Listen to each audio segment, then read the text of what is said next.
Hey, what is up guys? Welcome to XT, and it's here. Samsung is back again with its refurnished phones, Galaxy S9 and S9 Plus. There's not much difference between the predecessor S8 and the new one, Galaxy S9. What I mean to say is, there is no difference except the fingerprint placement that everybody was bragging about last time on Galaxy S8. It's not completely redesigned, but it took all the things that was good in Galaxy S8 and also added the things which was missing in Galaxy S8. This is pretty clear that this is a refinement of its predecessor S8.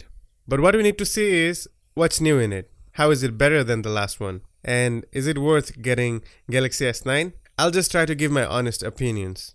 Okay, first up is the colors.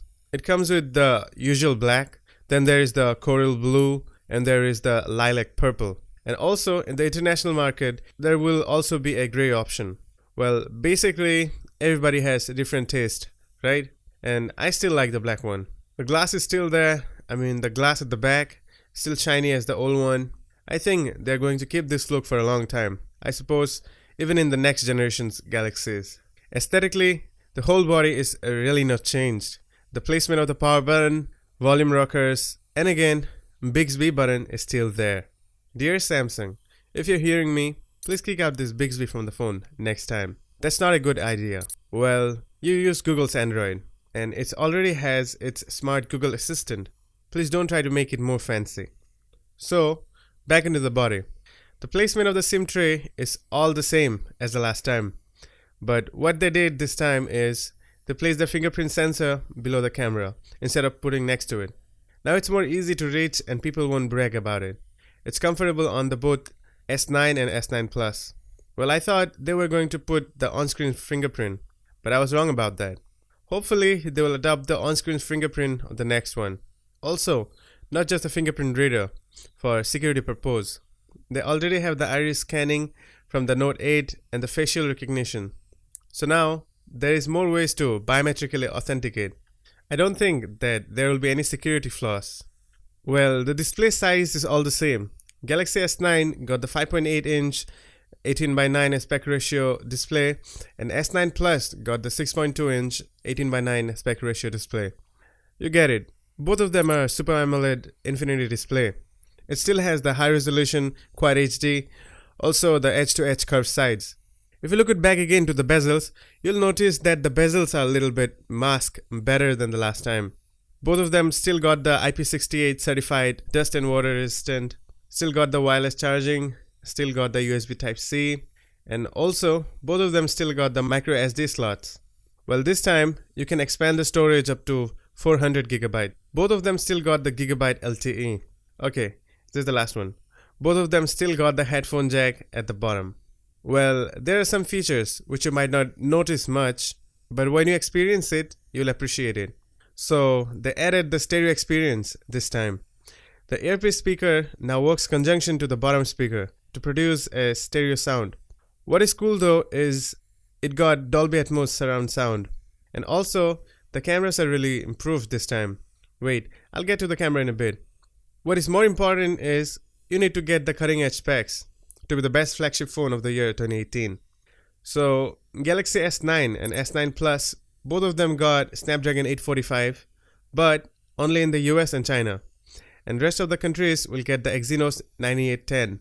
Well, both the CPUs are octa-cores.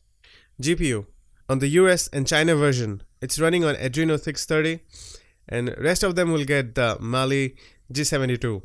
Galaxy S9 got the 4GB of RAM with 3000 mAh battery, and S9 Plus got the 6GB of RAM with 3500 mAh battery. Also, both the models got 12 megapixel cameras and 64 GB of internal storage. Well, storage is expandable up to 400 GB. So, that's the specs, as simple as that. So, let's talk about the camera. That's what people have been waiting for. Well, what's more interesting is not the 12 megapixel sensor, but the lenses and the aperture. There is not many phones that has variable aperture. Smartphone cameras have a fixed aperture, but Samsung allowed to switch between two apertures this time. f-stop 1.5 for low light and f-stop 2.4 if you are in some bright place. This is super cool. Even you can check the aperture changing physically. By far, this is really amazing. And there is lots of different modes in this. There is even a wide angle mode, just like the last time. And also I suppose every Android has it, the Pro mode. It will allow you to switch between the apertures f-stop 1.5 and 2.4. And you'll get the manual control of the camera. F-stop 1.5 is really wide open. It allows more light to enter to the sensor. That's the reason that it is good for low light. But the thing is, the more wider you open your aperture, the more softer your image get. I mean, you'll not get sharper images like f-stop 2.4. Galaxy S9 has a single camera setup with a 12 megapixel sensor at the back with the variable aperture and 8 megapixel f-stop 1.7 as a front camera. Now the Galaxy S9 Plus have dual camera setup at the back, so the primary back camera is same as the Galaxy S9's, but the secondary camera that it got at the back has a telephoto lens with the 12 megapixel sensor with OIS enabled, and the front facing is also same as the S9's. Both the Galaxy S9 and S9 Plus has tons of video options. It's now way better with the Snapdragon 845 chipset. Now you can record video in 960 FPS in 720p. Do you know what that means? You can record super slow motion on it. Well, 720p is a low resolution, I mean half HD, but that's still better for most of the budget phones. I think currently no phone does that, shooting 920 FPS. Also it has a motion sensor, means it knows when to start the slow-mo. When you're recording the slow-mo, it will automatically detect the motion and it will start the slow-mo. And again, it records 1080p in 240 FPS, which is also pretty awesome, and 4K in 60 FPS, giving you a lot of options to shoot videos. But I'm still impressed with that 960 FPS. Many of you might not realize how awesome that is. It just turns 0.2 second video into a 6 second video. So we really didn't talk about the software much. It's obviously running on Android 8 Oreo. Looks like it will be unfair if I don't talk about the Bixby. It's still the part of the phone, so we need to talk about that. Impressively, it's now way better than the last time. Looks like Samsung has been working on it. It does the object recognition better than before, things that Google Lens has been doing. Also, it can live translate signs which are in different languages. No doubt, Google Lens will be doing that better once it's out. Anyway, I still think Google Assistant is way better. And instead of triggering Bixby with that button, Google Assistant should be popping out. And again, they did this thing that Apple did with the iPhone 10. An emoji. That's what Apple calls it. Now, Samsung did it with more creepy way. It's called AR emoji.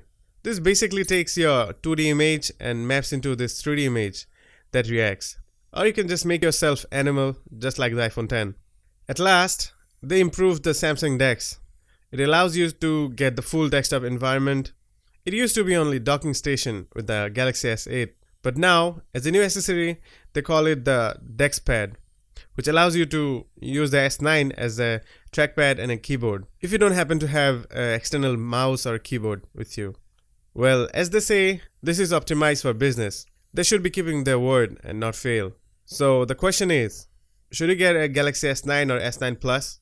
Okay, if you happen to have Galaxy S8 Plus, then I think it's not a good idea to get it.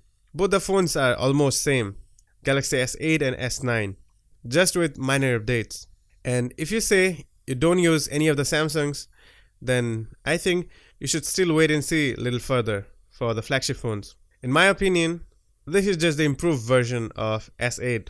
So that's it for the Samsung Galaxy S9 and S9 Plus. Guys, if you think this video helped you, make sure you subscribe, hit that like button, share it with your friends, and if you think this video sucked, you know what to do. So until then, see you guys in the next one.